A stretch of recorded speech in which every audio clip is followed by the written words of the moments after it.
There we go.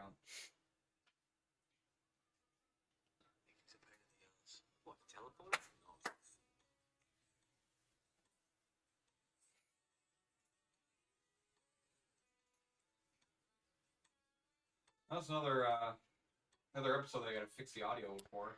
Oh boy.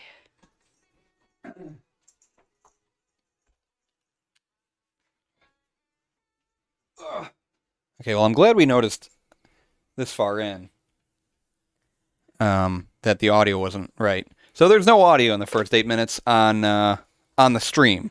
It was recorded in Pro Tools, but just on the stream it's gonna be quiet up until now. You guys don't need to know what we were saying. It's okay, but you can know what I'm about to say. My birthday was fun. We last time we recorded Ale's people were here. The people of Ale. La gente de Ale. I don't think she associates with them. We can't say that. Maybe they watch this. They're going to be like... I can promise you I don't remember the name. You're right. But they were here, and they went home. And what else? We went to Chicago. That was great. Let's see...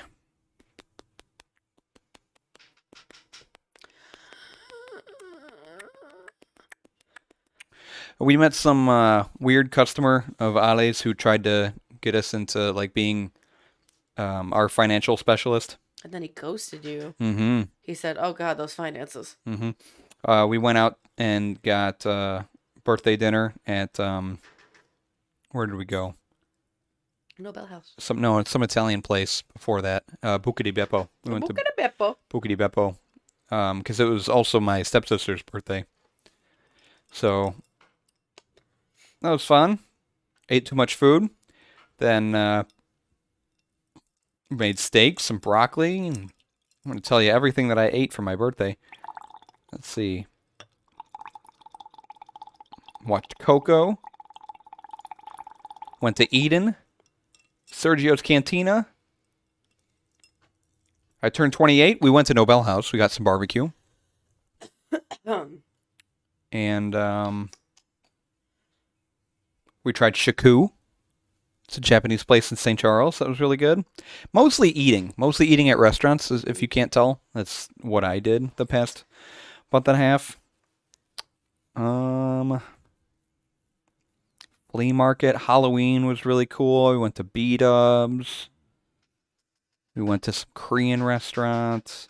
Oh, we did Dia de Muertos. We set up our altar. Maybe I'll post pictures of that on this episode on the website. We saw her cousin Deanna, who you got to meet, Paige. Mm-hmm. We saw Deanna. She's super cool. We had a lot of fun hanging out with her. Had Portillo's. Did some firsts. Ali and her went to Chicago. We got Lou Malnati's pizza, which was delicious. Went to Obscurity Brewing with some coworkers. That's about it. That's all the highlights of my time. Mostly eating. Food preparation.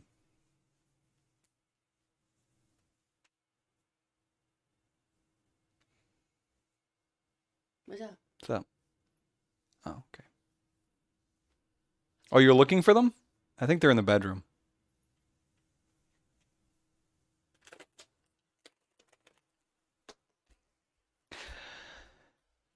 This week's episode. This feels like such an out-of-body experience compared to where we were at when we were consistently doing episodes. Now I'm at the point where like, this isn't a part of my life anymore. Oh, it's okay. We got this one and then 4 more and then we're done. 4, 5, 6, 7. No, 6, 7, 8. Now 5 more. Mm-hmm. 6, 7, 8, 9, 100. It's fine. That's how I count. Yep. 6, 7, 8, 9, 100. It's been a long run. We didn't even celebrate our 2-year anniversary this time around. Mm-hmm. Yeah. Whose fault that is? Well, as a collective organization, Paige, as a 50-50 partnership.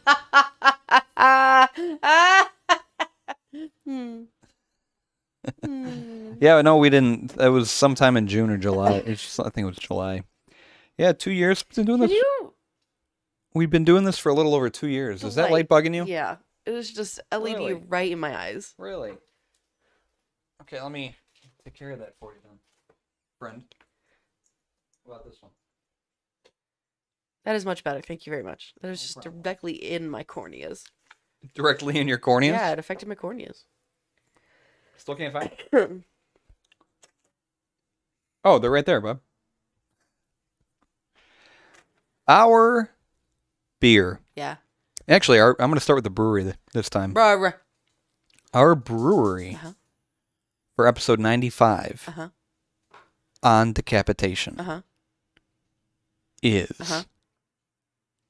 Surly Brewing Company. What's that? Surly Brewing Company. We did them once. What would we do? Episode 67, Oh, it was a while ago. we talked about Darkness, Oh. and we had the beer Darkness Ha. by Surly Brewing Company. What did we even talk about in that episode? Darkness. Mm-hmm. A lot of dark things. The fear of the dark, probably. Probably. That I sounds don't know, right. listen back. I think my favorite episode is still, what is it, Megalophobia? Megalophobia, the fear of large things? Yeah. Just because. The one in South Dakota? Yeah, that's my favorite episode, and it wasn't even that good of an episode. No, I mean, it was fun. It was our one and only out of state episode. Yeah. So we've had them before. We'll talk a little bit about their history this time around. They're located at 520 Malcolm Avenue Southeast in Minneapolis, Minnesota 55414. An American craft brewery with facilities in Minneapolis and Brooklyn Center, Minnesota, and is noted for primarily canning beers rather than bottling. Ours are going to be cans. I think Darkness was a bottle, though. Initially available only in and around the Minneapolis-St. Paul metropolitan area, the company expanded distribution to include all of Minnesota and several nearby states. Surly Brewing Co. founder Omar Ansari had been homebrewing since 1994. After apprenticing at New Holland Brewing Company in Michigan and enlisting Todd Hogg of Minneapolis' Rock Bottom Brewery, Surly Brewing began brewing in Brooklyn Center. Is this? Yeah. Oh, it It was was a the bottle. big You're right, bottle. with the wax lid. Yep, the big one. I wanted to chew the wax. You may have had an opportunity to. I didn't chew it. I wanted to chew. Morehouse was here, I think, and Shiley was also here that episode. We don't talk about those two people. Oof. It's been a strange year. In February 2011, Surly announced that it intended to open a restaurant and beer garden, which was expected to cost $20 million. God damn. The new facility would also increase its brewing capacity to approximately 100,000 barrels. This type of installation was not in line with Minnesota's liquor laws, however. With the help of the Surly Nation, fans of the brewery's beer, some members of the Minnesota legislature were convinced to propose changes in order to allow it. Minnesota's three-tier liquor sales system would not allow breweries to distribute their beer for retail sale and sell on the brewery's premises, as a brew pub does. Interesting. As the brew pubs do. As they do. After just a few months, changes to Minnesota's liquor laws that would allow Surly to sell beer for consumption at the proposed brew pub were passed in a liquor bill. Known as the Surly Bill, this bill was signed into law May 25th, 2011. So, this brewery changed Minnesota's liquor laws of distribution. What have I always told you? Crazy. Rules are meant to be broken. Exactly. The beer that we're trying this time by Surly Brewing Company. Oh my gosh, people just shut the fuck up. Well, they know, like, people are recording podcasts that no one listens to. Nobody listens to. Jesus, no audience whatsoever. The beer is Axeman. Like, Axeman. or, Like a... you know, because sax is an axe. Axe is an axe. A sax is an axe? I thought so. Never heard that. Thought so. It's a sax. I thought it was a Saxophone. Oh, I don't know. an axe. No, an axe is... A guitar is like an axe. I could have sworn. Yeah. Nickname for guitar is an axe. Hang on.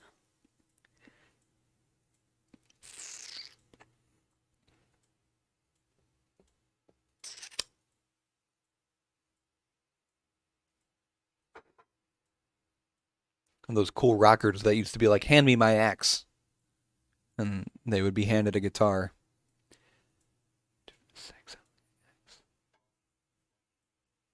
Oh, okay. Never heard of that. Well, no, it's not a guitar. It's not a saxophone. It's not the body spray. It is the tool that is used to cut down wood. Okay.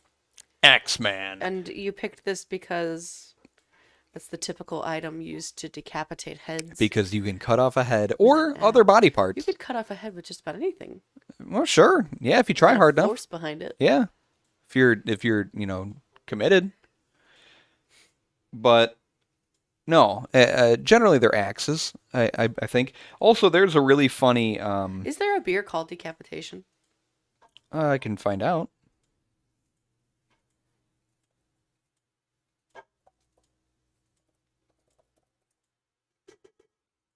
There's a beer called Paper Cut Decapitation. That's a weird name. It sounds like a band name. Paper Cut Decapitation. No. Doesn't look like there is. Maybe there's Self Decapitation. I'll count it. Imperial IPA at Queens, Of course it is. New York.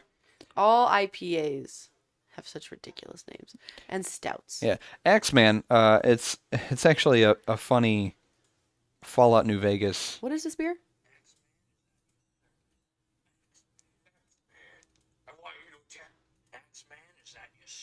You need a little hat.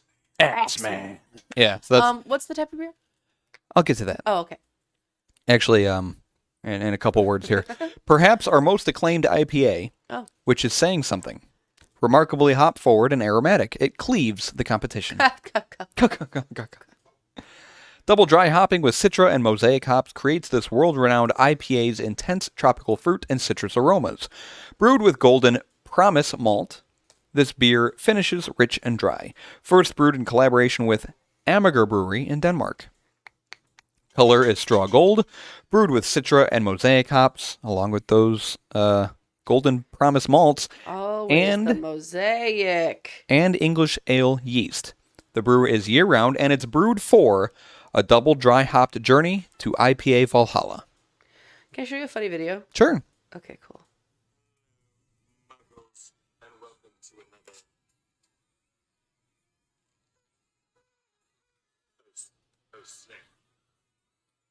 Take it. Let's talk about jobs we wouldn't be good at. Huh? Okay? I'm personally not a good sea captain. Honestly, I just think if I ever fell into the water, it's there's nothing stopping us. I don't know if that's the episode I want to show you. Give me that. Hang on. I didn't know Snape and Voldemort had a talk show. Yeah, they do. You've never heard of it. That makes sense.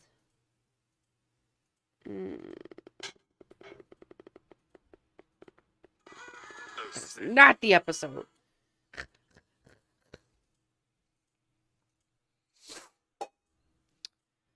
How upsetting. Continue. I'll find it later.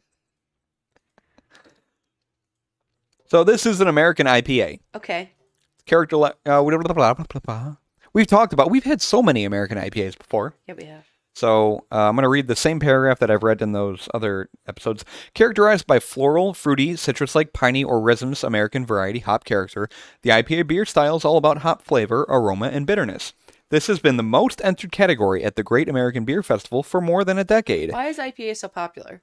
and is the top-selling craft beer style in supermarkets and liquor stores across the United States. Like, what makes it the superior beer to be like everyone has an IPA and everyone's like, this IPA? It's like your dad's chili. Every brewery has an IPA that they're like, this is the best IPA you'll ever have. Just like every dad has a world renowned chili recipe. You're right.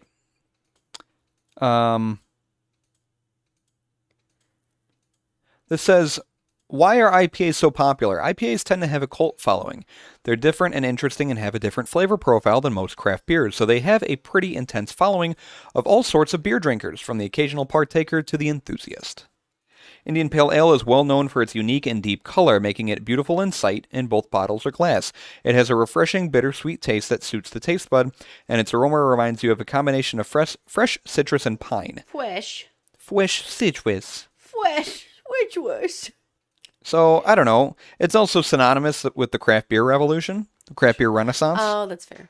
Yeah. So, I don't know.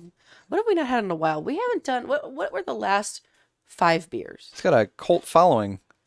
The last 5 beers. What were they? Let me see. Probably a sour ale. Let me see. Beer list. It was a sour ale Mhm. last episode. Then 93, American Blonde Ale. 92, a Kolsch. Uh-huh. 91 and 90, both sour ales. Mm. 89 is sour ale. Mm. A lot of sours. Yeah.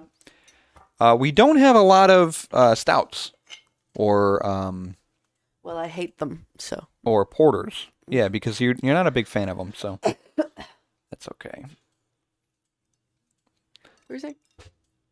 Let me get back to my notes here. I'm using Ale's iPad because my Surface is still. What are you about to do?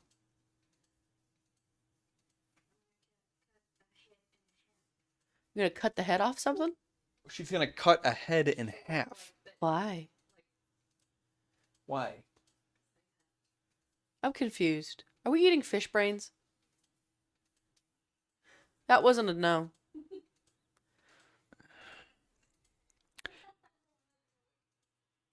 I kind of want to do it. Yeah, there's 3 catfish over there. I just want Yeah, what should we kiss it. I wish we had a. Just give it a little smooch on its butcher's knife. whiskers. I don't know if that knife you got over there is gonna be strong. Can I see its face? His name's Randy. Oh, it's terrible. Hi, Randy. The lady at the checkout was very sad that we were purchasing catfish because she has fish at home. Fish. Yeah. Well, Why? Pretty neat. Because fish are friends, not food. What are you? Axeman is 7. Okay, you're gonna freak out. Axeman is 7.2% ABV. 65 IBU. Okay. Unknown SRM. Okay. Beer Advocate gives it a score of 98. Wow. World Was class. that supposed to be me freaking out? Yeah. Oh. Wow. Yeah. It's That's pretty ranked good.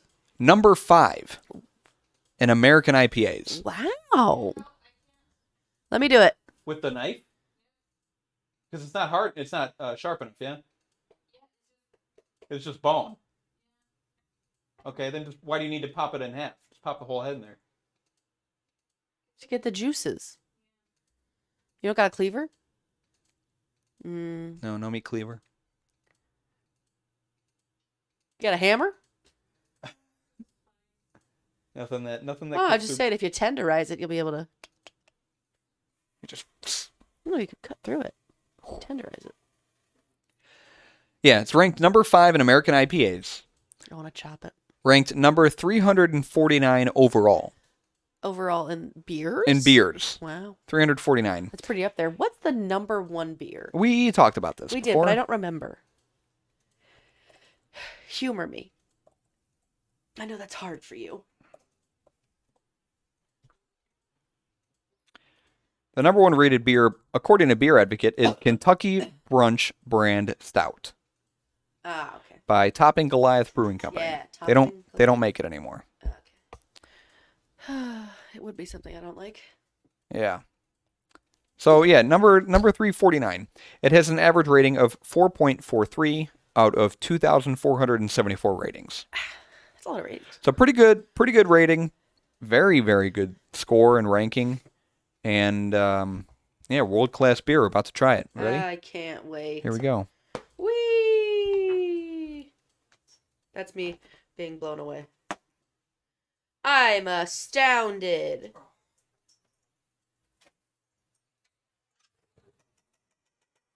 Is that what the recipe says?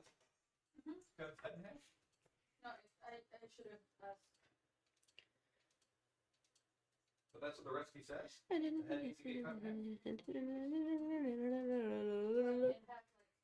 Yes.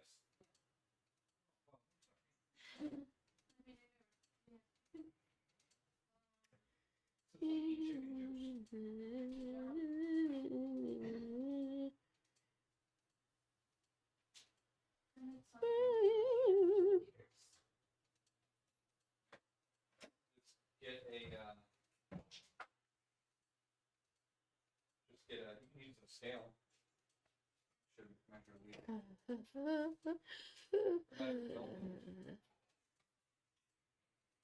the Does that measure 2 liters? Well, not two.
Zach, what's she making? I'm not sure.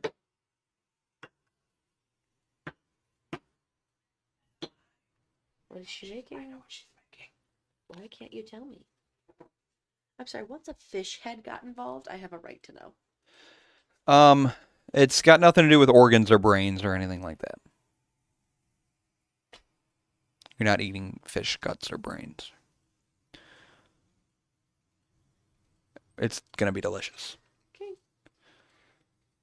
Look at that. You got one of those too. Very shiny. Yeah, golden red. It's very festive. Fluffy.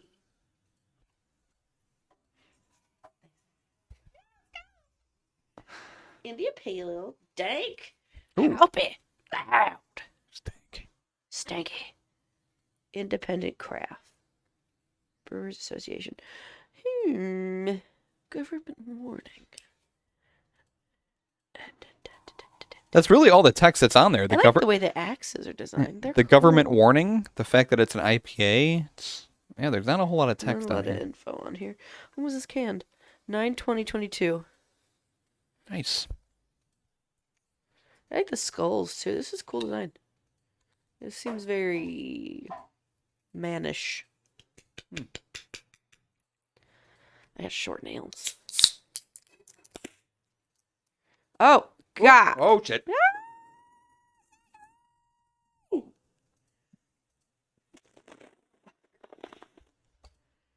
Oh come on, you couldn't sip that foam? No, it didn't occur to me actually. Well,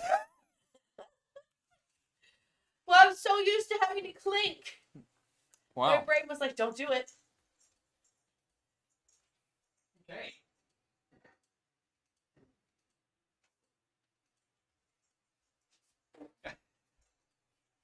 I was not expecting that in the slightest. No, that was very surprising. Never had a beer do that. Yeah, I'm gonna need to take. I'm gonna need to take this. Yeah, sad now. Oh. Here you go. Just more paper. The paper towels replace the blanket.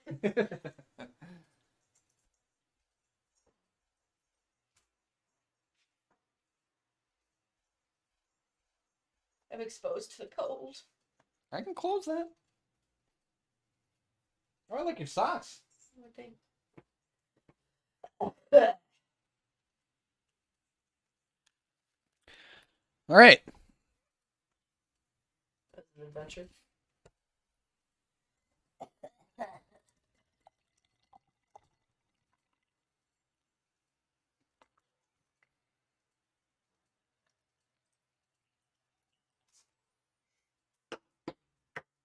I remembered I need to take a photo. There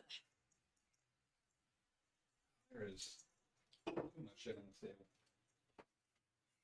I feel like I'm a witch. Yeah. Dropping fish parts in a pot. Eye of Newt. Newt.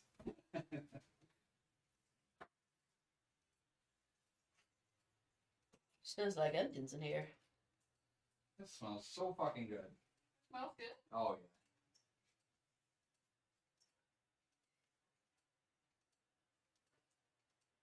Hey.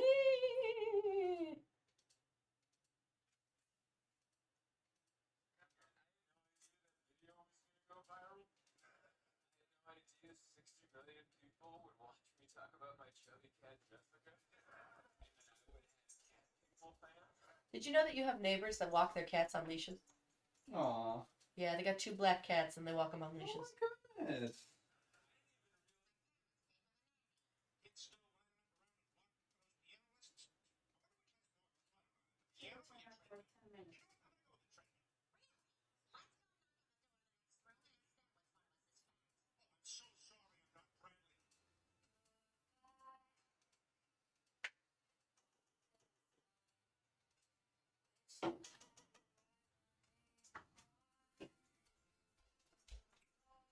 Okay.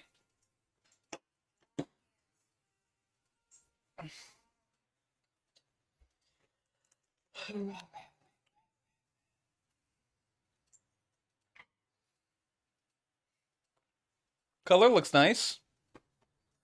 Looks like a beer. What is that? Foam is a little frothy. That's very carbonated. Mm-hmm. It's a beer. Oh.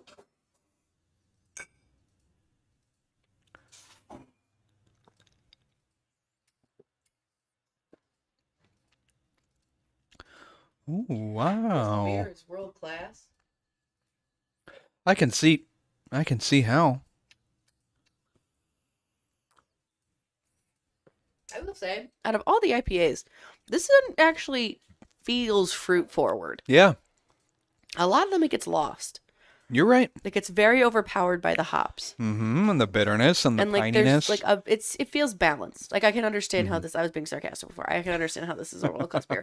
Like you can taste the layers to this beer. Mhm. I'm not trying to be like a beer like facetious asshole, but like that's the point of this podcast, to talk about the beers. Like I as hear soon you. as you drink it, there is a sweetness to it. Yeah. And then beneath that you hit by the bitterness of the hop in like a pleasant way. It's Not in the sense that it's overpowering. It is.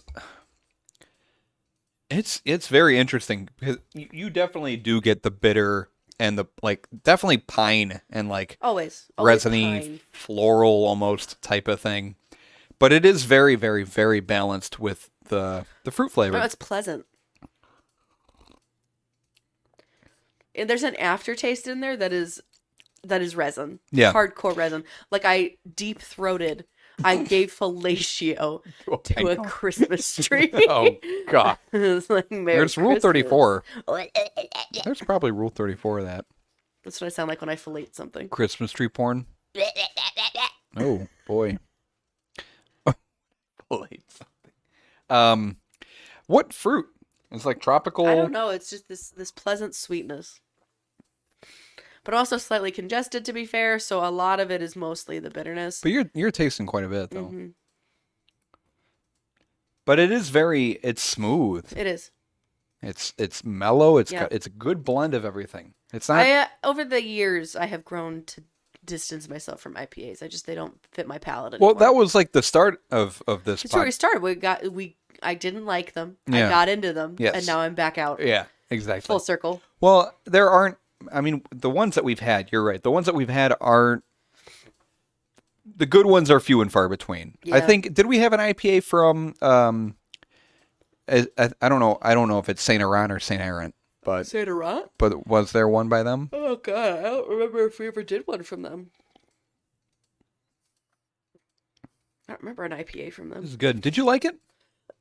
Yeah, It's pleasant, it's kind of crazy. but it's the bitterness that makes me not want to finish it. Oh sure.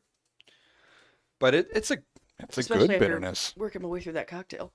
I hear you. It's a good bitterness, though. I will 100% recommend this to anyone that's a fan of American IPAs. This is definitely a go-to. I need to figure out how to open an Excel spreadsheet on this thing Yeah. and edit our scores. So hang on. Okay, I'm gonna keep watching TikToks.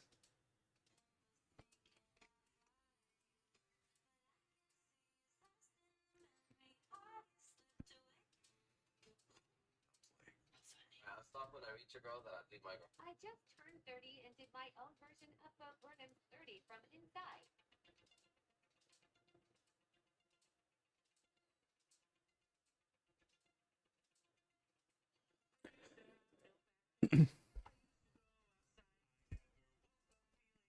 Okay. Oh, sorry. So Professional. let's recap our scores here See. because it's been a minute. We did Freedom of Speech by Okay. Revolution Brewing. It was a sour ale. I think that one it was a peach flavored What'd I sour. give it? You gave it a 7. I gave it a 6. Okay. We had Single Speed, which was the American Blonde Ale. The was it the boat one? Princess Diana. Yeah. I'm sorry, no, I skipped one. Boat Shoes by Beagle Brewing. That other one was a Kolsch. Uh-huh. So Boat Shoes, Beagle Brewing. It was a Kolsch. You gave it a 6. I gave it a 5. So we ranked it actually higher than Freedom of Speech. Then it was Single Speed. It was the American Blonde Ale. You gave it an 8, and I also gave it an 8. Well, I really went low this time around. And then we had Pineapple Cherry County Fair Cobbler, which was the sour ale. You gave it a 5. I gave it a 7. So right now my highest rated beer is Boat Shoes, and yours is Freedom of Speech. I'm going low balls right now. I'm sorry, yours is Pineapple Cherry. Yeah, I was going to say Freedom of Speech was like a 7. Yours is Pineapple Cherry, yeah. So that's a 5, right? It is a 5. So you got 5, 6, 7, 8. Can I put Pineapple Cherry at a 4 and give this one a 5? Cherry, sure. I just think we need to come to an agreement right now that for the last few episodes, we go balls to the walls with the beers we pick. We just go weird. Like no sort of connection whatsoever. No. Still a connection, but find really fucking weird flavors. I'll do my best. I mean, yours is harder because you don't pick the beer first. Yeah, I do the topic, but I'm sure you can find something weird. I'm committed now. I'm But- gonna find something weird. But also, okay, listen, we're at episode 95. We still have so many topics to cover. Uh-huh. There is a list of topics that we have not touched on. I don't touch the topics. That would make great episodes. Uh-huh. So, Guess we should encourage somebody else to start a podcast. Beer and Fear 2. Point out. We'll discuss We'll it. have a conversation later. Your mother and I will discuss this later. Wonderful. Thank you. Is that just like chilling out? Is that hanging out? Or does it need to... Maybe make a catfish stew. Mm-mm. So let's see. A 5, Single Speed, Boat Shoes, Freedom of Speech. See, it gets tough when you don't do this in a month and a half. Wow, weird. It's almost like we weren't supposed to be doing that. You know what? I'm going to give this a 4. That's up there. Putting it a little bit higher. Okay, how the fuck do I still want to go back and revisit the top ones that we picked for each 10. But some of those beers probably aren't brewed anymore. Yeah, you're right. Let's see, did this save? And we never got a chance to use No, it our didn't. flights. No, we did not. Sad. That's terrible. Uh, Let's see, 4, 5, and a 4. Okay. how maybe do we I- do something for ourselves. Maybe we pick 4 beers. You know, like how Benny's has those like individual cans that you can just pick randomly and get packs. Mhm. We do that, and we just have a day where we bring them and we do the flights, just for you and me. I mean, Holly, obviously, but you know what I mean. Beer and Fear beer list. My feet are cold. Can I put them under your butt? No. No. Are you scared you'll fart on them? I'm not scared I'll fart on them. I He will knows fart on he'll them. fart on them. So, I think this is all good. Okay. That's my section. Oh God. It's me. Hi. I'm the problem. It's me. At tea. Time. We Everybody- take oh, a sip of tea. Decapitation or beheading is the total separation of church and state of the head from the body. Did you know that such an injury will kill you? What? Oh. The term beheading, here's your pen back. Thanks. You're welcome. The term beheading refers to the act of deliberately decapitating a person, either as a means of murder Oh gosh, that's or as loud. an execution. Okay. And may be performed with an axe, sword, X-Man. Axeman, tunnel snakes, sword, knife, machete, or by mechanical means such as a guillotine or jinsa. Hmm. An executioner who carries out executions by beheading is sometimes called a headsman. Oh, really? Accidental decapitation can be the result of an explosion, a car or industrial accident, improperly administered execution by hanging. That's interesting to think that you can get hung and it be so bungled. Yeah. So bungled is my new word. Bungled. Bungled up so badly that your head comes off. Yeah. If you don't tie that knot the right way. Suicide by decapitation is rare, but not unknown. The national laws of Saudi Arabia, Yemen, and Qatar permit beheading. However, in practice, Saudi Arabia, Qatar. That's relevant. Cater? It's where the World Cup is. Oh, that's right. That John Hamm did a commercial for no reason. Oh, that's weird. Yeah, it was. He dressed up as Santa. Hmm. Saudi Arabia is the only country that continues to behead its offenders regularly as a punishment for capital crimes. I missed doing this. Wow. Capital punishment? Yeah, beheading people. No, the podcast, you little nitwit. Oh. I mean, it was like your side gig or something. Silly little bean. Can you imagine? I would look great in an executioner's Oh, hood. fuck yeah. I would get a harness, nipples to the wind, harness cross, He-Man briefs to show off my calves, my sick calves, and chains. I'd look great. Less commonly, decapitation can also refer to the removal of the head from a body that is already dead. I feel like that shouldn't be a thing at that point because the body's already dead. How would that Like, be? why would that still be decapitation? That wouldn't be decapitation. I feel like that's the act. It's the act of killing somebody. Not. For study reasons. Yeah, but it should have a different name. I don't think it should be called decapitation. Also, you said like murder and decapitation, but it's not decapitation murder. I'm trying to do this episode. Well, that's it. I didn't know we had a live studio audience. If decapitation is murder, then it's not decapitation if you do it on a dead body, because it's not murder. That wouldn't be murder. Well, but decapitation can also be suicide now. I'm just saying. It's so hard to cut this fish. Was you still trying to cut the head open? No. Oh, just the body. Is it frozen? No. What the fuck? You gotta get a cleaver. Guess I'm getting you a cleaver for Christmas. Santa brought me a cleaver for Christmas. And AIDS. This might be done to take the head as a trophy for public display, to make the deceased more difficult to identify. For cryonics, meaning the low temperature freezing and storage of human remains, like Walt Disney. Or for other more esoteric reasons. I haven't used that word in a while. Esoteric, you say. Esoteric. Tell me about it. Hardly even know her. The word decapitation has its roots in the Latin word decapitare. Decapitar? Mm-hmm. The meaning of the word decapitare can be discerned from its morphemes. Morphine? Yeah, we're doing morphine. De, down from, plus capit, head. So, to cut the head off. Yeah. Down head. Down head. Down head. Oh, man. Oh, man. Oh, man. Oh, that's cool. Humans have practiced capital punishment by beheading for millennia. The Narmer Palette, 3000 BCE, is a significant Egyptian archaeological find. Okay. I don't know. It depicts decapitation. It's this thing. Oh, yeah, one of those things. Yeah, one of those things. Shows the first known depiction of decapitated corpses. The terms capital offense, capital crime, capital punishment derive from the Latin caput, head, referring to the punishment for serious offenses involving the forfeiture of the head, i.e. death by beheading. Mm-hmm. Can you hear me okay? I can. Some cultures, such as ancient Rome and Greece, regarded decapitation as the most honorable form of death.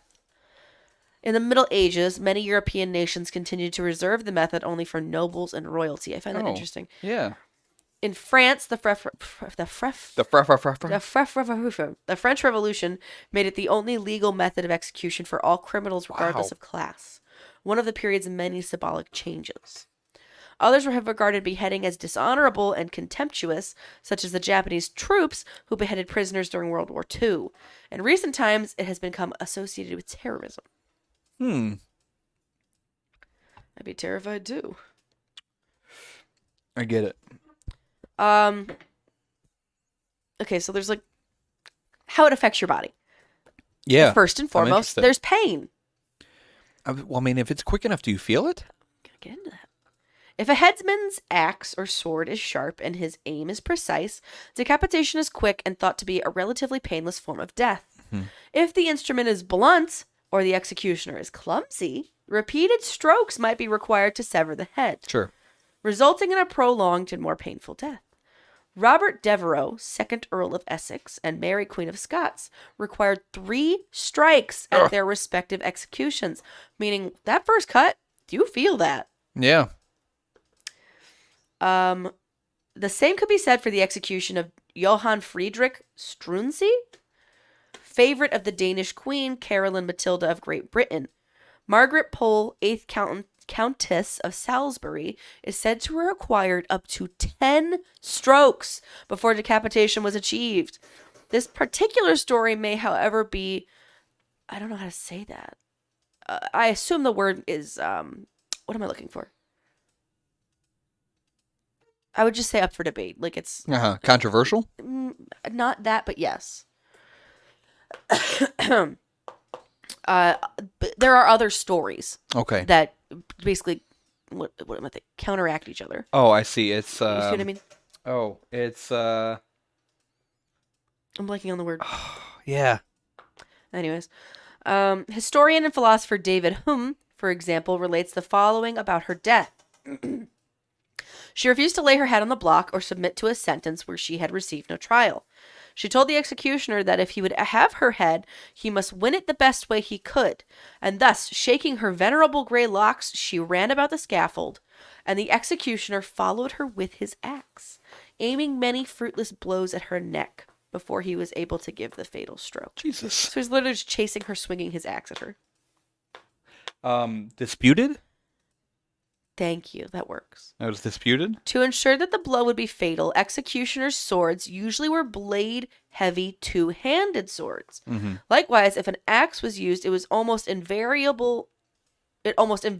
was wielded with both hands. Mm-hmm. In England, a bearded axe was used for beheading. Got a picture for you. This little fellow. Oh, I assume it was bigger. I a just think bearded that's the axe. design of it. With the blade's edge extending downwards from the tip of the shaft. Finland's official beheading axe resides today at the Museum of Crime in Vantaa. Don't you wanna Vantaa? It is a broad-bladed two-handed axe. It was last used when murderer Tavo Putskanen, whatever that is, was executed in 1825. The last execution in peacetime in Finland. Because Finland is all about war. Peacetime. Decapitation is quickly fatal to humans and most animals. Mm-hmm. Unconsciousness occurs within 10 seconds without circulating oxygenated blood. Cell death and irreversible brain damage occurs after 3 to 6 minutes with no oxygen. Due to excitotoxicity,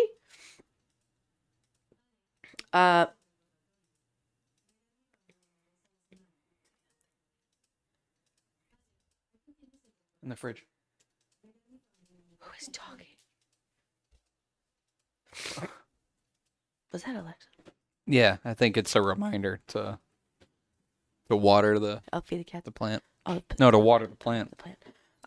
Excitotoxicity, nerve cells suffer damage or death when the levels of otherwise necessary and safe neurotransmitters become pathologically high, resulting in excessive stimulation of receptors.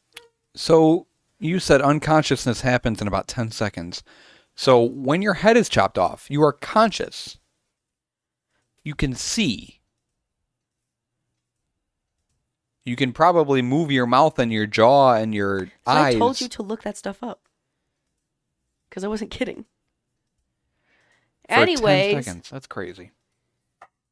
Some anecdotes suggest more extended persistence of human consciousness after decapitation, but most doctors consider this unlikely and consider such accounts to be misapprehensions of reflexive twitching rather than deliberate movements, since deprivation of oxygen must cause nearly immediate coma and death. Mm-hmm. Consciousness is probably lost within 2 to 3 seconds due to a rapid fall of intracranial perfusion of blood. Oh. A laboratory study testing for humane methods of euthanasia in awake animals used EEG monitoring to measure the time duration following decapitation for rats to become fully unconscious, unable to perceive distress and pain. It was estimated that this point was reached within 3 to 4 seconds, correlating closely with results found in other studies on rodents. The same study also suggested, I feel so muffled. You are. I mean, you're sinking into the couch over there, and it's at boob height. And... The same study also suggested that the massive wave, which can be recorded by EEG monitoring, approximately 1 minute after decapitation, ultimately reflects brain death. Yeah. Other studies indicate that electrical activity in the brain has been demonstrated to persist for 13 to 14 seconds following decapitation, although it is disputed as to whether such activity implies that pain is perceived. Mm-hmm. And a 2010 study reported that decapitation of rats generated responses in EEG indices over a period of 10 seconds. Indices, yeah. Indices. Because it's the plural of index. Indices. Have been linked to nociception? Nociception. I don't know how to explain that. Sure. Sorry. I don't know how to explain a lot of things. It's fine. Some animals, such as cockroaches, can survive decapitation and die not because of the loss of the head directly, but rather because of starvation. That's What's insane. the point of that? A number of other animals, including snakes and turtles, have also been known to survive for some time after being decapitated, as they have slower metabolisms and their nervous systems can continue to function at some capacity for a limited time, even after connection to the brain is lost, responding to any nearby stimulus. In addition, the bodies of chickens and turtles may continue to move temporarily after decapitation. I was just looking this up. There was, I don't remember where I found out about this, but this is Mike the Headless Chicken. Oh, yeah. It's that chicken that happened to live for a couple years. 23 months. But it was this guy, this farmer, planning to eat supper with his mother-in-law, sent out to the yard by his wife to bring back a chicken. The axe removed the bulk of the head but missed the jugular vein, leaving one ear and most of the brainstem intact. The chicken was still able to balance on a perch and walk clumsily, attempted to preen, peck for food, and crow, though with limited success. Poor baby. So it survived for a while. It's crazy. Although head transplantation by the reattachment of blood vessels has seen some very limited success in animals, a fully functional reattachment of a severed human head, including repair of the spinal cord, muscles, and other critically important tissues, has not yet been achieved. Here's some things that you can use to decapitate people. The guillotine. Sure. Early versions of the guillotine included the Halifax gibbet. Like a bidet, I'll show you. but for your head. Some Oh, that's a pretty fancy one. scary. How much are guillotines? If I wanted to buy one, Hey Google, how much does a guillotine cost? Here's what I found on the web. Oh, you can buy a guillotine online. yeah, what if I want one? That's tiny. No, I want like a full size. That's funny. There's an article that says your $1,200 coronavirus stimulus check is exactly how much it costs to make a guillotine. To rebel against the government! Make politicians fear the people. It was used in Halifax, England from 1286 until the 17th century, and the maiden employed in Edinburgh from the 16th through the 18th centuries. I'll find a picture of the maiden. Oh, the maiden is delicate. Maiden. Ooh. Yeah, if anyone knows where I can get a guillotine We could probably make one. and purchase one. Oh yeah, maybe. You're right. Is that illegal? That's a great question. Hey Google, is it illegal to own a guillotine in Illinois? My FBI agent is going to be so confused. Probably going to be so mad at me. I don't think so. I wouldn't think so. Guillotine law illegal. This actually, okay, that's interesting. All right, let's see what we got. I don't think so. Like, who's going to stop me from owning one? Help at all. It's a legal definition. I want to know if it's illegal to own. I don't think so. That'd be ridiculous. Can you legally own a guillotine? Oh yeah, you can. Yeah, let's do it. Let's get a We'll guillotine. build one. That'd be great. Beer and Fear guillotines. We'll sell them. Yeah, it'd be like the Spaceball Stormtrooper. The modern form of the guillotine was invented shortly before the French Revolution with the aim of creating a quick and painless method of execution requiring little skill on the part of the operator. Mhm. Decapitation by guillotine became a common mechanically assisted form of execution. The French observed a strict code of etiquette surrounding such executions. For example, a man named Legros,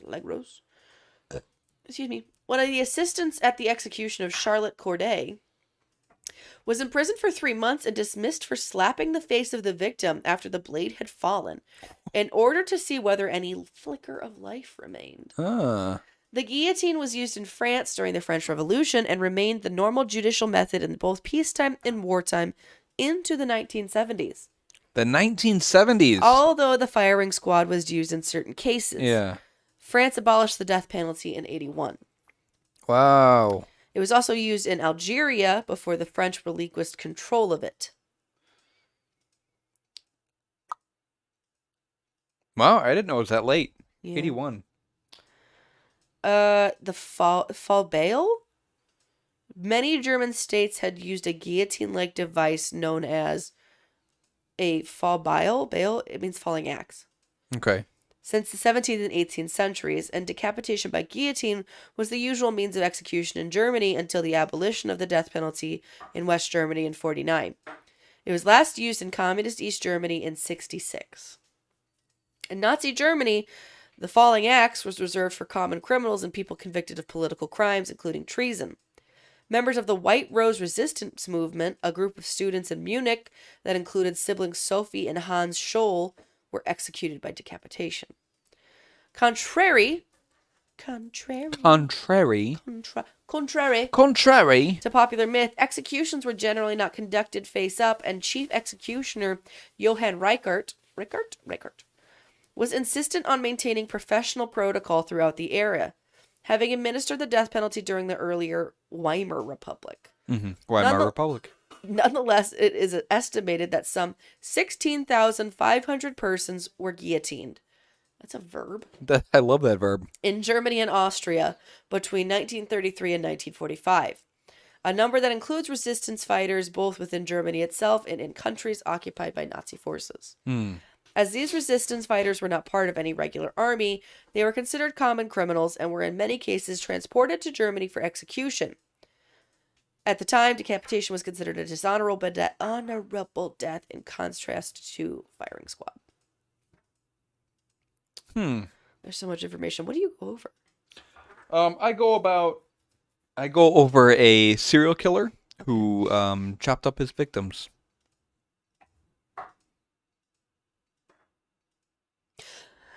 In Africa, in the Congo, the Democratic Republic of Congo, the conflict and ethnic massacre between local army and rebels, I don't know how to pronounce it and I don't want to butcher it, has caused several deaths and atrocities such as rape and mutilation. One of them is decapitation, both a fearsome way to intimidate victims as well as an act that may include ritualistic elements. According to a UN report from Congolese refugees, they believe the Bana Mura militia, there's two, the one that I don't know, Kamuna? Okay. Kamuina? Militias have magical powers as a result of drinking the blood of decapitated victims, making them invincible. Oh. According to some reports, they indeed feed the blood from their victims' heads to younger members as an initiation rite. Then they often burn the remains or sometimes consume them, committing Oh, cannibalism. Jesus. It's kind of crazy. It's kind of crazy. Asia. During the 2016 Armenian Azerbaijani? As a poisoner? Azerbaijani. Yeah, couldn't tell you. Reports emerged that servicemen for Armenia. Oh no, I'm sorry. This is a person. Kyriam Sloyan. Kyriam Sloyan. There's so You're many killing it with these names. pronunciations. I'm trying my hardest. Never mind. See myself out. Mr. Perfect over here. In China, decapitation was considered a more severe form of punishment than strangulation. Although strangulation caused more prolonged suffering. This was because in Confucian tradition, bodies were gifts from their parents. And so therefore it was disrespectful to their ancestors to return their bodies to the grave dismembered. The Chinese, however, had other punishments, such as dismembering the body into multiple pieces, such as quartering, like in English. In addition, there was also a practice of cutting the body at the waist. I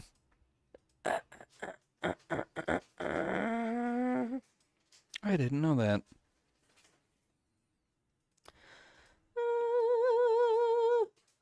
I'll go over the rest.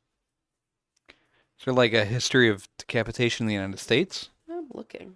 Yeah, if it talks about like Europe, France, Germany, Germany. Spain, Middle East, Syria, Saudi Arabia, Mexico.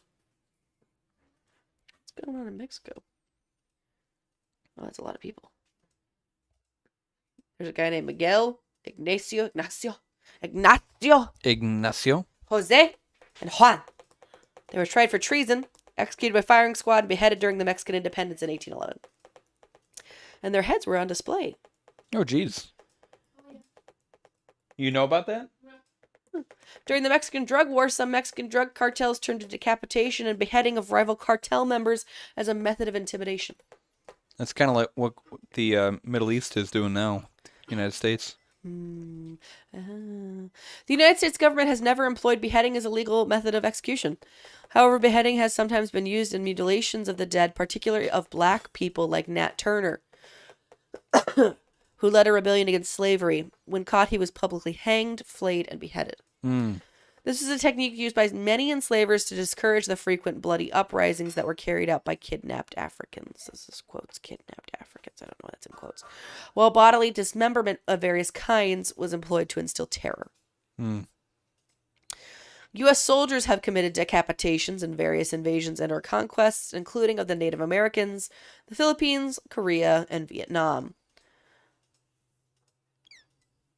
Regarding Vietnam, correspondent Michael Hare notes thousands of photo albums made by U.S. soldiers that all seem to contain the same pictures.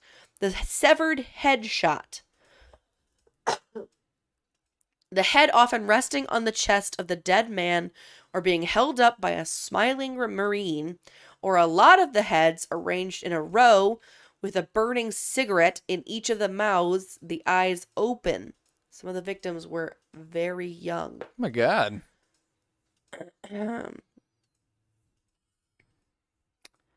General George Patton. What's the IV? What's IV in Roman? IV is 4. Thanks. Son of the famous World War II General George S. Patton, was known for keeping souvenirs, such as a Vietnamese skull that sat on his desk. Other Americans hacked the heads off Vietnamese to keep trade or exchange for prizes offered by commanders. As a terror tactic, some American troops hacked the heads off dead Vietnamese and mounted them on pikes or poles. Although the Utah Territory permitted a person sentenced to death to choose beheading as a means of execution, no person has chosen that option, and it was dropped when Utah became a state. Bah. I mean, there's like a list of people who have been beheaded. I just wanted to. I was curious about the history about the United States, but Not that much. makes sense that they never employed it as like an actual There's like people who requested to form be of capital decapitated. yeah, but I mean, because we never hear about any decapitations, formal like legal decapitations in the Yeah. United States, so that makes sense. Interesting. Yeah, nothing like there's like no, not like a corporal punishment. No. Mm-hmm.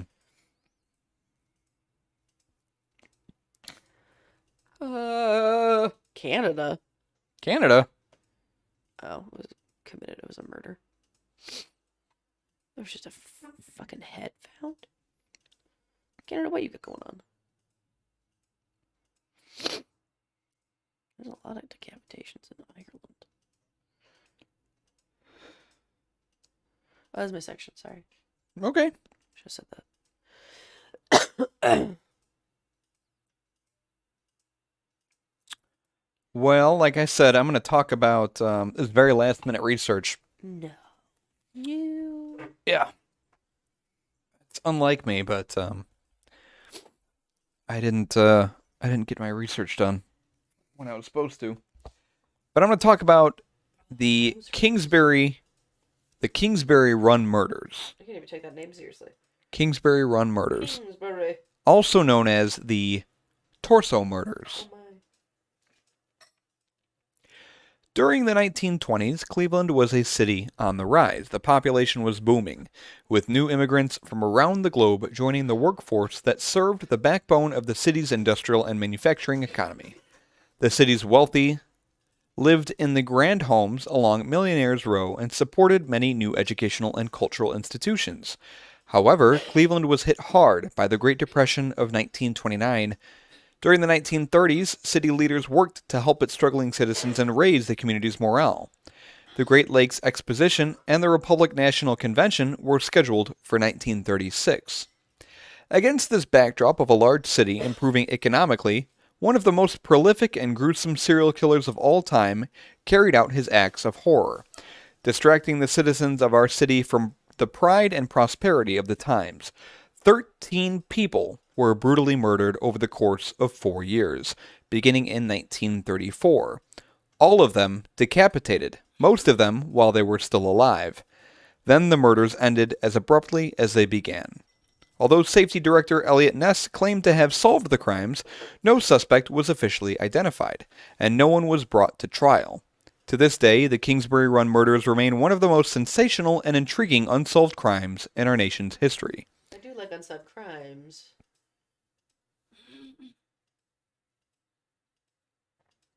You okay? She got a tickle in her throat. Is it the peppers? You're a little pissed. The peppers? Are you coughing? Yeah, tickle? I swallowed wrong.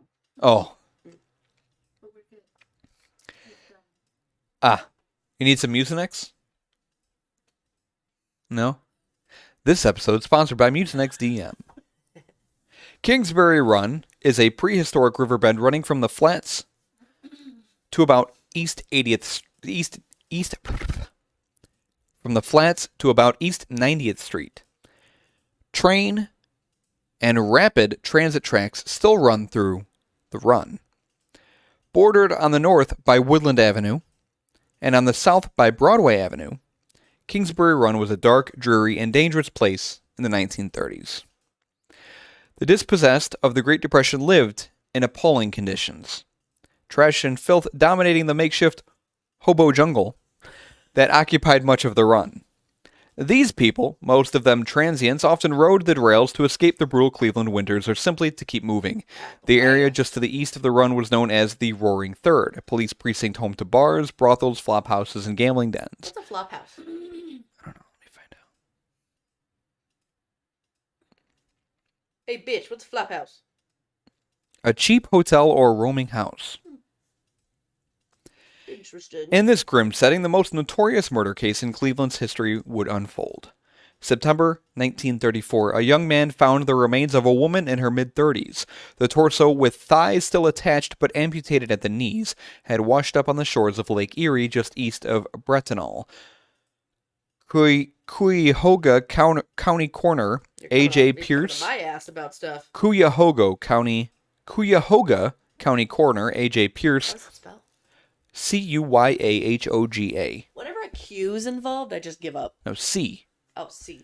CuyahogA. I give up. Cuyahoga County Coroner A.J. Pierce noted that a chemical preservative on the skin which had turned it red, tough, and leathery. The subsequent search yielded just a few other body parts, but her head was never found. I'll show you how to be tough and leathery. The woman was never identified, as soon referred to as the Lady of the Lake. That's a cool name. It wasn't until 2 years later that this find was included in the official killing total and thus became known as victim number 0. Wow. Why not victim number 1? Yeah, that's just lazy to The me. first victim, you know? Because now- numero uno. Because now if you have, like, if someone says, oh yeah, we just found victim number 3, it's the latest victim. Oh, so there's been 3 victims. Nah, there's actually 4 of them.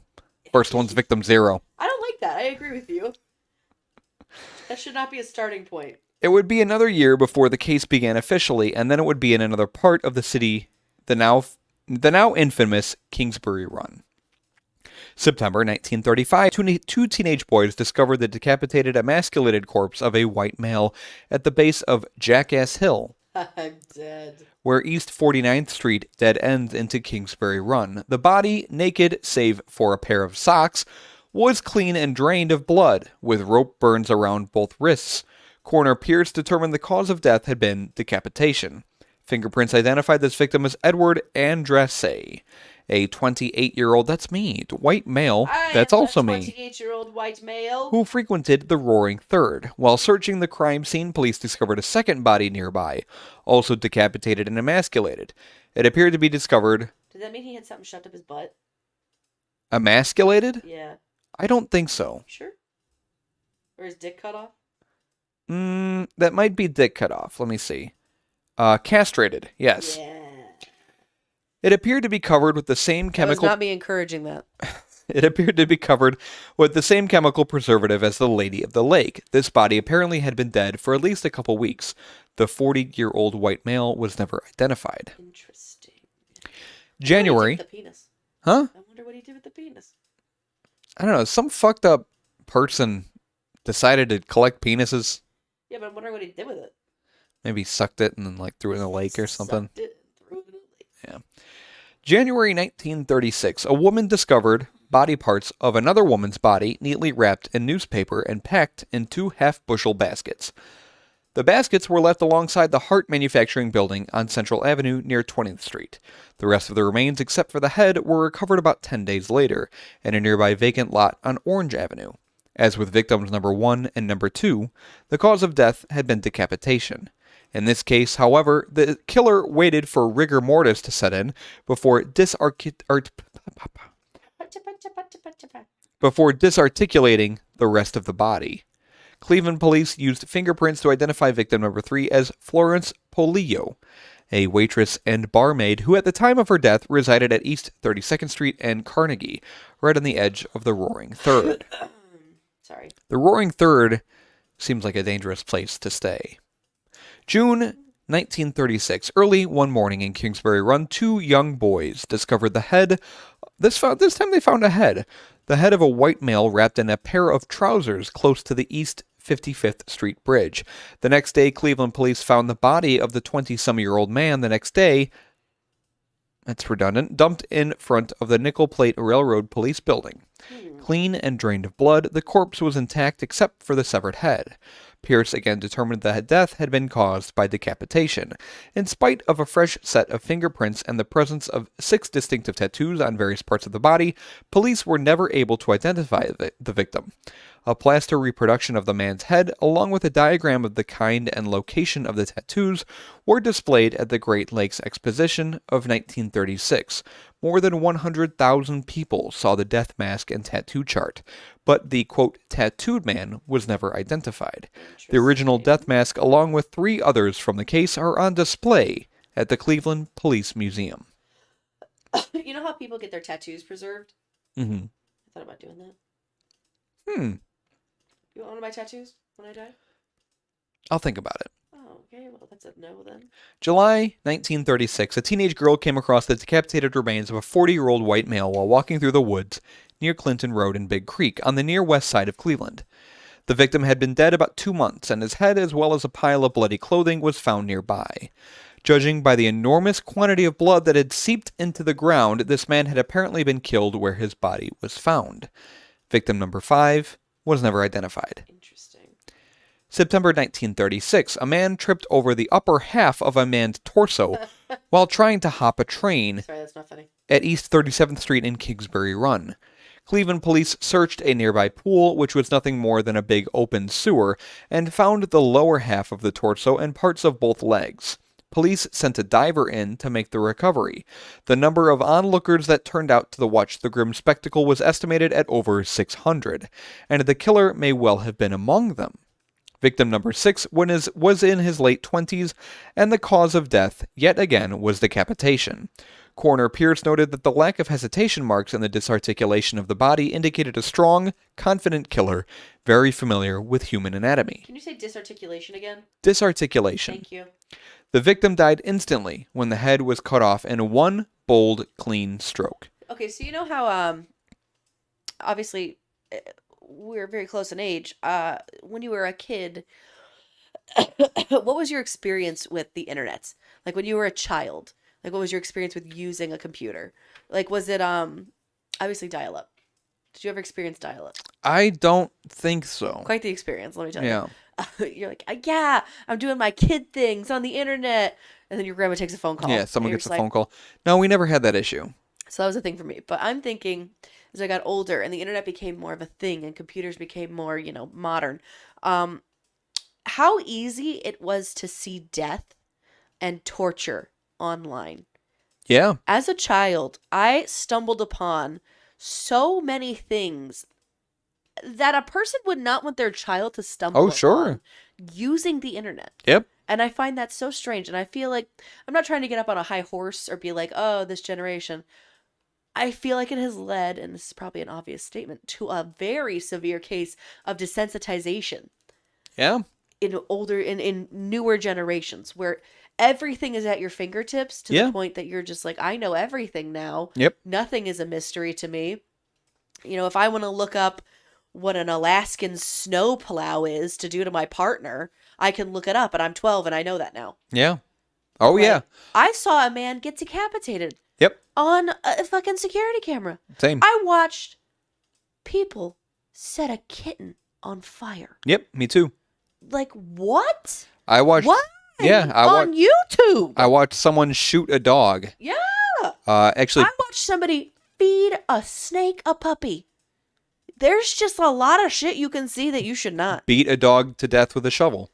I watched that too. Yeah. No, I'm 100% with you. There's a lot of There's a lot of violence out the there. the internet is an open window It to really is. anything you want to see. And I wasn't like super young. It wasn't my first. I'm my not saying I was like, Sure. a child. No, It's I was like, a teenager. I was probably like 13. Yeah. And you're curious. It's like you have your own computer, you have your own internet access. You search shit up that Oh, little mama never had her own computer. but no one should ever see that kind of shit. And No. 4chan was a big. Oh, 4chan. Oh Yeah. my god. Where they posted basically a recipe for mustard gas, Yeah. selling it as something else. Yep. A cleaning product. That's what it Yep. was. They said this is a cheap way to clean your floors. It was mustard gas. Yeah, and the amount of decapitation, the amount of gore, the amount of violence and death that you'd see in It's like very fucked up. humans and animals. Yeah, it is fucked up. But no, I agree with you. This got really dark, but I agree with you. It's It's a dark like topic. so many young people have access to this stuff. Uh-huh. And it's sometimes unlimited. It's the parents aren't watching what they're doing. It's like they don't know, and they are becoming desensitized to it, and it's not great. No. But no, I understand what you're saying. Actually, kids aren't allowed to be kids anymore. No. Every 6-year-old has a cell phone and swears like a sailor on Fortnite. I don't get it. You know. You haven't lived till you've had a 6-year-old call you the gay slur. The gay slur. I hate saying that word. telling you that they fucked your mom. Yeah. Mm-hmm. Well, there's more. Oh, go on. Fall 1936, Sorry on my tangent. media frenzy. 6 brutal killings in 1 year, and the police had neither clues nor suspects. The Cleveland Press, the Cleveland News, and the Cleveland Steamer. Steamer all reported almost daily on the killings and the lack of a suspect. Tension was high. Who was the Mad Butcher Hey, of Ollie, Kingsbury do Run? you know what a Cleveland Steamer is? Don't look it up. Are you looking it up? Bad Zachary. Oh,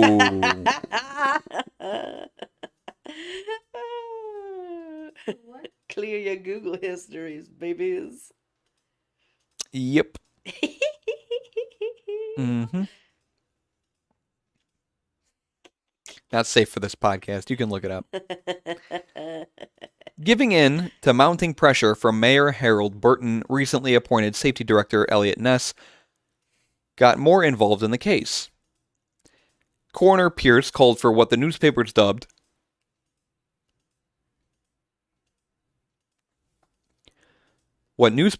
a torso clinic, a meeting of police, the coroner, and other experts to discuss information and to profile someone who could be responsible for these gruesome killings.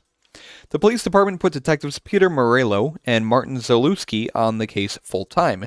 They moved deftly through the seedy underworld that constituted the Run and the Roaring Third, often dressing the part while off-duty. By the time the case had run its course, the two had interviewed more than 1,500 people.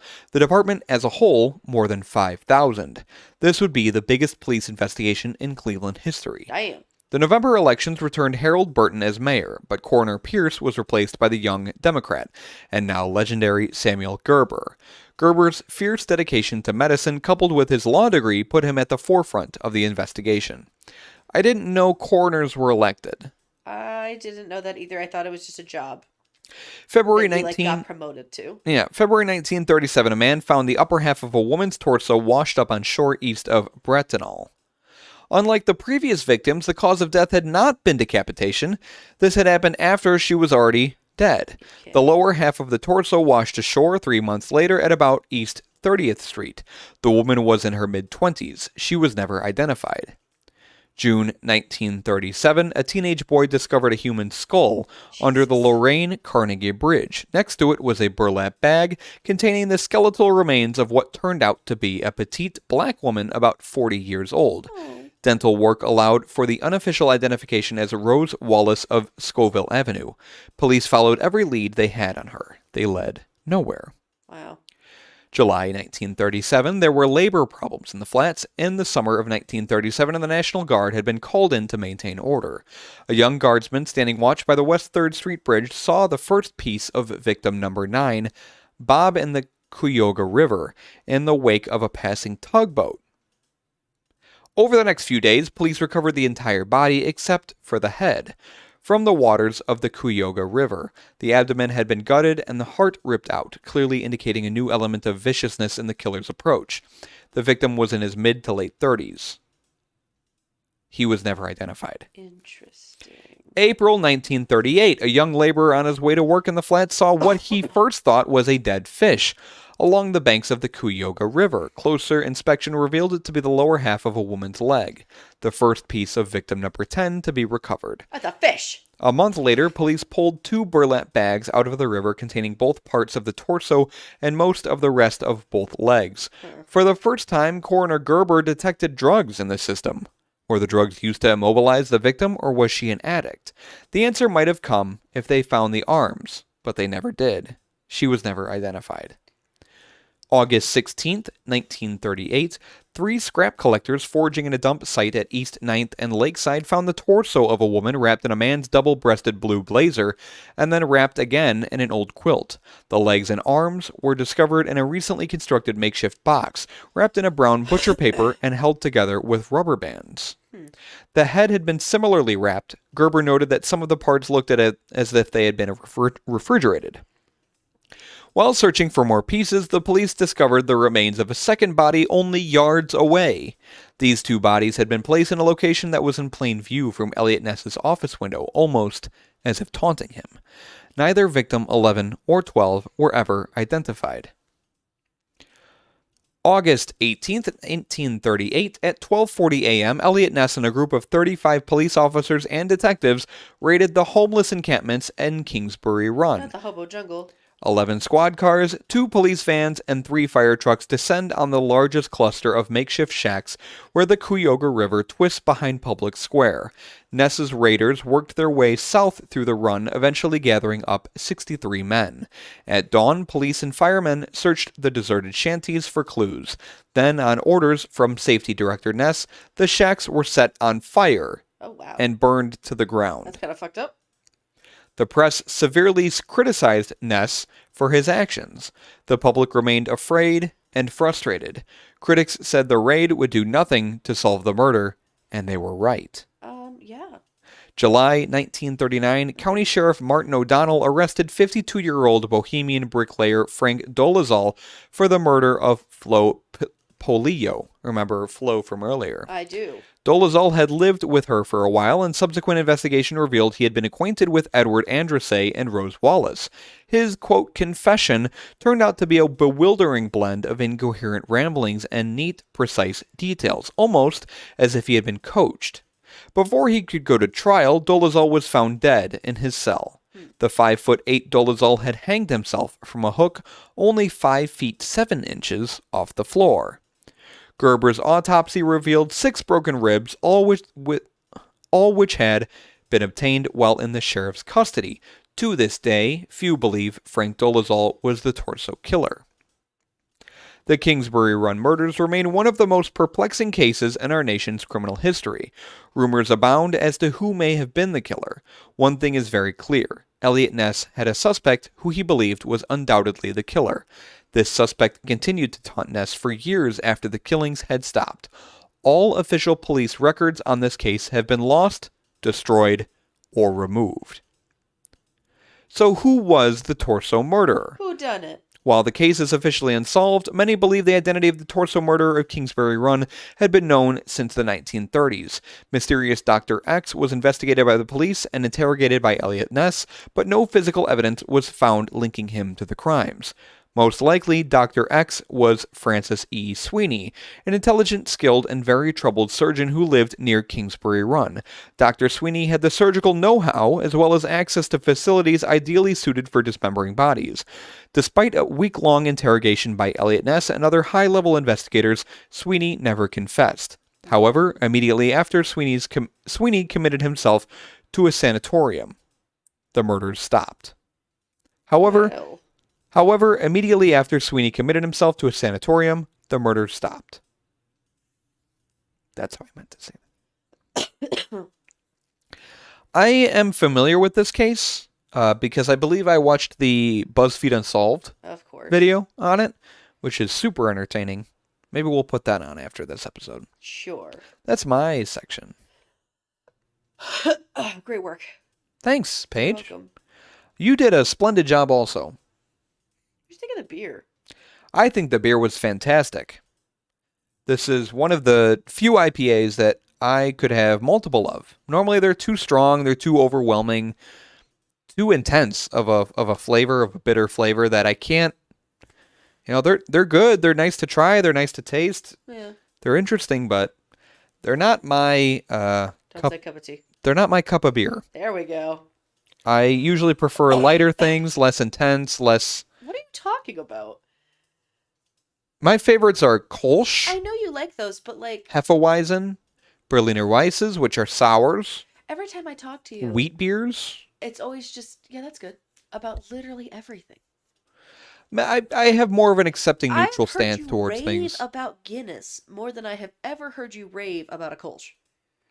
I don't know, I like my Kolsch's. And I feel like your reactions to stouts, are we talking like on a level of pure enjoyment in general or a level of enjoyment of trying something new?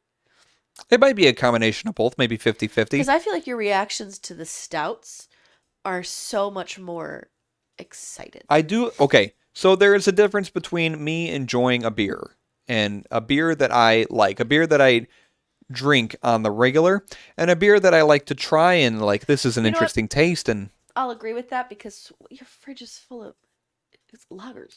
You got Yeah, Pacifico. mostly Mexican lager. Modelo. Uh, yeah, and Guinness is really good. I like my stouts. I like my porters. I don't have them enough, Yeah. and I think when I try them, I get really excited about how they taste. And do. they're excellent. Mm. But my go-to beers are lighter beers: Hefeweizens, Pilsners, Hefeweizen. Kolsch's, some Kolsch's. Shush. What'd you think of the beer? I just don't like IPAs anymore, man. I don't. For an IPA, it was tasty, but I just don't. But like you them liked anymore. this one, yeah? I can appreciate it. It was ranked number 90. The score was 98. And how did that stop me from feeling about zombie dust? World class. What did I say? This is a world class beer. I didn't say it tasted like goat piss. Ranked number 5 I didn't say it tasted like goat piss. in IPAs. I could have. You know what? I thought it tasted pretty good. But I mean, like, not to me, you know? You can't get mad at me for having an opinion. When have I ever held back my opinion? So your go-tos are sours then? Now, yes. Now it's sours. Like if we go out to Crafted, you're gonna get a sour. I mean, probably, but also if I go to Crafted, Pig Mind's Vanilla Bitch Slap is there. It's pretty tasty. What is that again? Bitch Slap is pretty fucking good. I don't remember. Amber Ale? No. No. Pig Mind's Vanilla Bitch Slab. My feet are freezing. Pig Mind's Vanilla B Flat. Almost. Bitch. Slap. Oh, it is an amber ale. Hey! Wow, look at you. Hey! Yeah, it's a red ale. Look at her. We had a few of those. They're Who tasty. is she? Who's that lady? Who's that lady? Mhm. Yeah. All right. Great. Beardfearcast.com is our website. Beardfearcast@gmail.com is our email. We're on Facebook, even though Mark Zuckerberg is an alien. He is a lizard person. You got that wrong. Lizard person. And we're also on Twitter, even though Elon Musk is an asshole. Yeah. We're on He's Instagram. Just 4chan personified. Honestly, He makes me sad. we're on Instagram, which is still Mark Zuckerberg, still alien people. All those handles are at Beer and Fearcast. If you want to follow us on the socials where we post whenever we post a new episode. Who's that lady? But we're on Spotify, Google Podcasts, Apple Podcasts, wherever you get your podcasts, you can listen to us. But Any popular podcast platform. any popular podcast platform. But beerandfearcast.com is where you can find everything. Look us up. Listen to our old episodes. They're way better than these are. Hey. But thanks for tuning in. It's been a minute. We're glad to be back. Have a good day. My ears are sweaty. What do you call those? Yes. I gotta pee again. Oh, me too. Okay, you do it first. Go straight through me.